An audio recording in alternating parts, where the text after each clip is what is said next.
Alright, ladies and gentlemen, hello and welcome back to another Hero House Reviews. Today we're going to be looking at the Marvel Legends 85th Anniversary Skaar. Now, Skaar's a character where I like the concept. It's kind of Conan the Barbarian meets Hulk. That's cool. I like Conan the Barbarian, even if, in the last review for Solomon Kane I pointed out that he's my least favourite of Robert E. Howard's characters. It's still a good idea.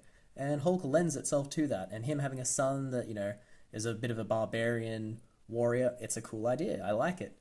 And the figure, I'm not sure how in demand a new figure for him was. I think some of the things they're doing for the 85th anniversary are a bit rogue in terms of choices. Just Superior Spider-Man. We've got a new Wolverine, which makes sense.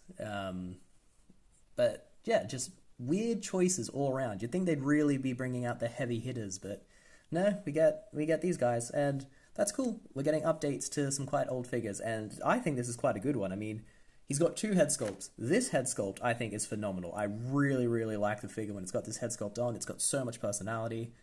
The other figure, the other head, I hate it. I hate it so much. I think he looks dumb.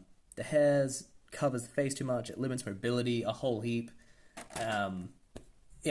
Just not a big fan of the second or the main head sculpt at all, but the dynamic action one is mint. He comes with a load of hands, well, 2 extra hands, and then his weapons, his quite cool dagger and his quite cool sword. Big fan of the sword, and yeah, the dagger also looks very cool as far as I'm concerned. Could do with a bit more paint, I think, all round, but the sculpt itself is nice. Yeah, he's got some good hair on the dress. You've got the leather bands. He's got the metal guard things on his wrist. His tattoos are carved in. Yeah, I like him. I like him a lot. You can look up this much with the good head. It's popped right off.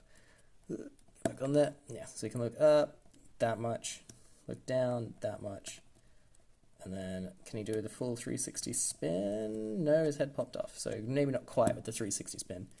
His arm can come out to maybe slightly less than 90. Yeah, I'd say a little bit less than 90.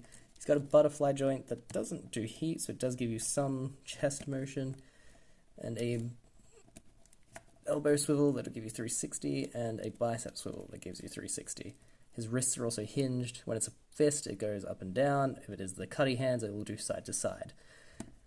He's got a diaphragm joint that will bend him. Not much. He doesn't really want to bend.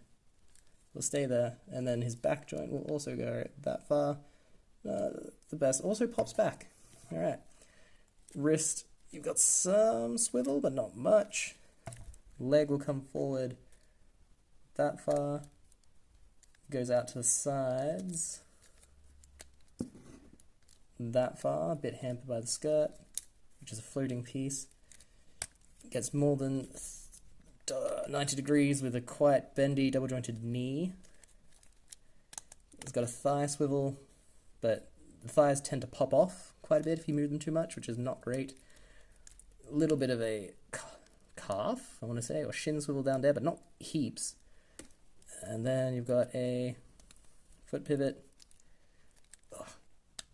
Goes down that much, goes up that much. But moving it does not feel particularly pleasant, which is a shame that his articulation's not the best. I mean, he's a big boy, but you'd still like to be able to move him. You can get him into most poses you want. I had a blast taking pictures with this guy.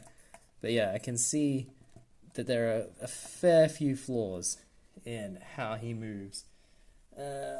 Size-wise, I compare him to Ulik, who is another big figure. Taking pictures with this Ulik reminded me what a great figure he is. They are of a height. Skaar's a little bit taller. Maybe, I'm going to say of a height. So, he's a big boy. Big, meaty boy. And where am I going to rate him? So, I like his accessories, but he's not overflowing. I think he looks good, but only with one of the heads. His articulation is passable, but it's nothing amazing. I just really like him. I really like the aesthetic. So, for personal delight, I'd bump him up to a 4 out of 5.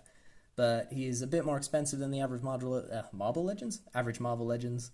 and he's not flawless enough to really justify that extra cost. So I'm going to give this guy a 3 out of 5, but say that I love him and that if you're a Skaar or Hulk fan, he's a good one to pick up. So yeah, 3 out of 5. Let's dive into the pictures and wrap this up. If you enjoyed this review, we have plenty more. We've also got Hero House, the Wreckers, top 10 list, ranking list, so just loads of content to enjoy. So please like and subscribe, and hopefully I'll see you again. Thank you for your time and all the best. Bye.